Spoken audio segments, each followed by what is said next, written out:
How a nobody got 1 million YouTube views. My own tips, my own experience, just ordinary videos. Anyone could create. I've got no advantage over anyone at all.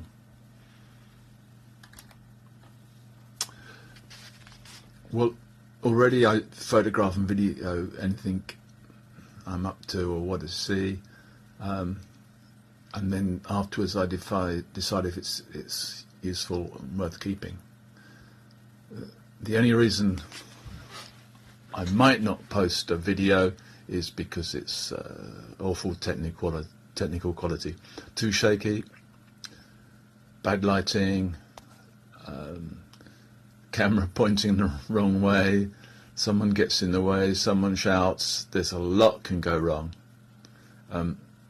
You can repair some of those things, but it's hard work. Otherwise, I upload it. Now, one of the most important things is to have a theme for your channel, so that people can identify with it. You know, so you're always doing games or sport or how-to or pranks, cosmetics. But because I never planned my channel, I don't have a theme, and the main penalty I pay for that, I guess, is I don't get hundreds of subscribers.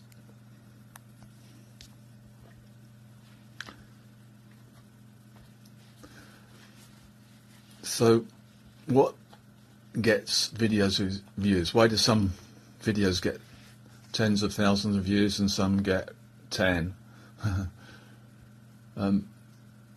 I don't think you can guess. There are so many videos out there, very similar.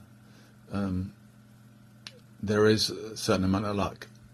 So I know a video that I really put tons of work into gets hardly any views. Last time I looked, 10 views. And a video that I did impulsively in 2 minutes, just got my camera out and filmed it. That was one of my how-tos. That's my top video. It's got nearly 100,000 views. Pity I didn't have time to do it better, because it's got lots of faults and it gets downvotes as well, because people complain about the quality. But one thing with YouTube, you can't replace the video. You can't. Once you put it up there, you can shorten it, you can change the audio, but you can't replace it. That's just a fundamental feature of YouTube. So what do I video? Well, mine are historical or touristic locations, and I usually find I'm the only person to ever put up a video. So what's that? Well, churches, anything transport, trains, trucks, bridges, busy junctions, complicated junctions. My top video for a long time was a movie location for The Lady Killers. Generally though, my most successful are how-to videos. How to open something, how to fix something, and I should really be focusing much more on them. Well, what gets traffic?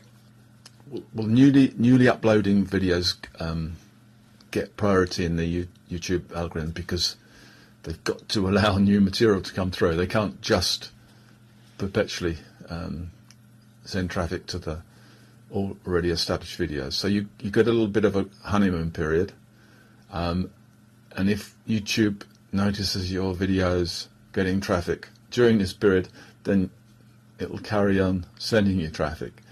As I say, the only thing I know is I just put up lots of videos, and every now and again one of them will get traffic, and I'm usually quite surprised. I do spend quite a bit of time in statistics, YouTube statistics, to identify trends and etc.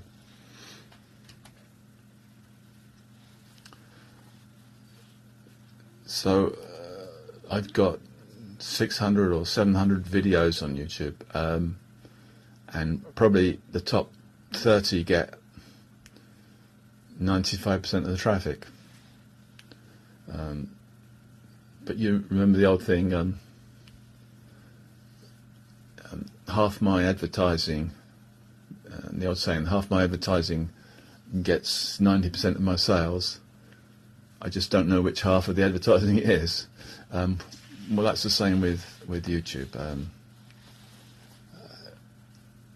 If I were to start again, I'd get a little team of people together and with storyboard videos and rehearse them and practice them. We'd get all the technical things lovely, the lighting, and make it a little bit humorous. Oh, it'd be so wonderful. But on the other hand, every now and then you get a video that just gets loads and loads of traffic, and you've done none of those things.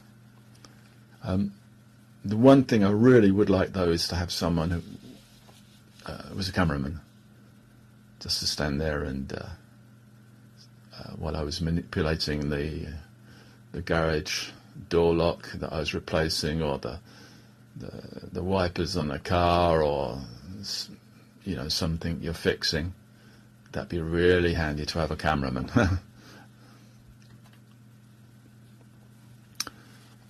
So yeah, I'm still favour just getting up live, public, over doing a perfect job. Where I do, however, put a lot of effort in is into keywords and description, and the different groups of grouping together my videos. And if I see a video's getting traffic, then I go back in and I make sure all those things are right.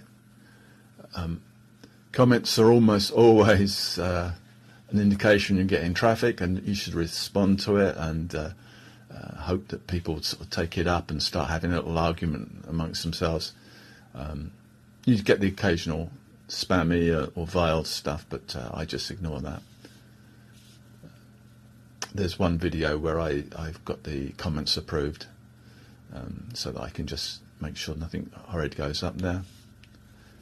And then on my top videos, yeah, never hurts to go in and do a few small updates to make just to make it appear to YouTube that this is sort of something's going on with your video. It's not been mothballed. Search engines like changes. They like websites that are getting updates. A website that was created sort of 10 years ago and has never had an update gradually disappears off the horizon.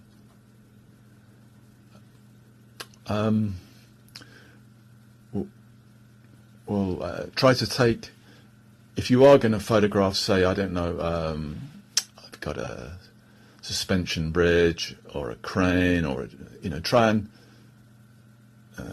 take a duplicate video, and then you've got a choice. If one of them is messed up, or you can pick the best one, or you can take half the first one and half the second one.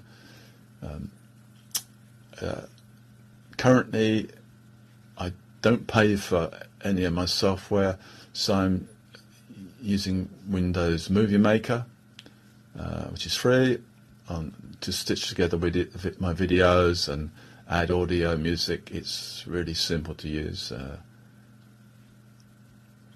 I also have turned some photos into short videos.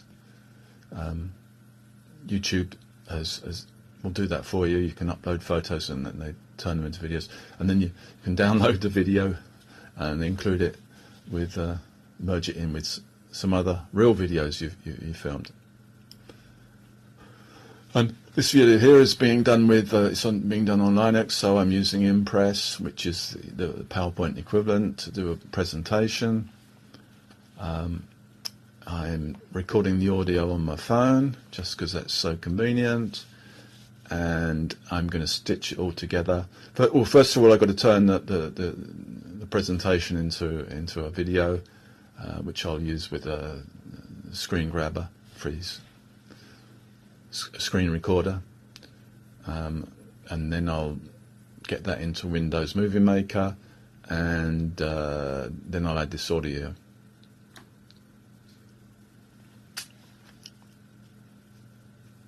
Now, unless you're really, really lucky, you're not going to make money for an awful long time, or serious money.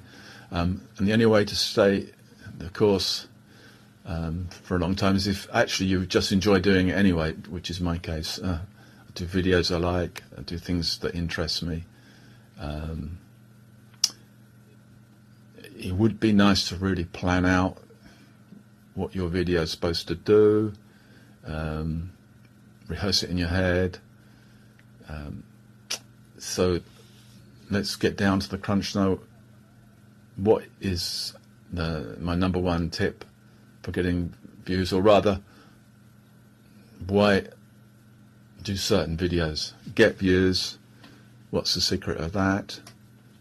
And it's very simple. It must be something that lots of people are looking for on YouTube. And they're always looking for the same things, really.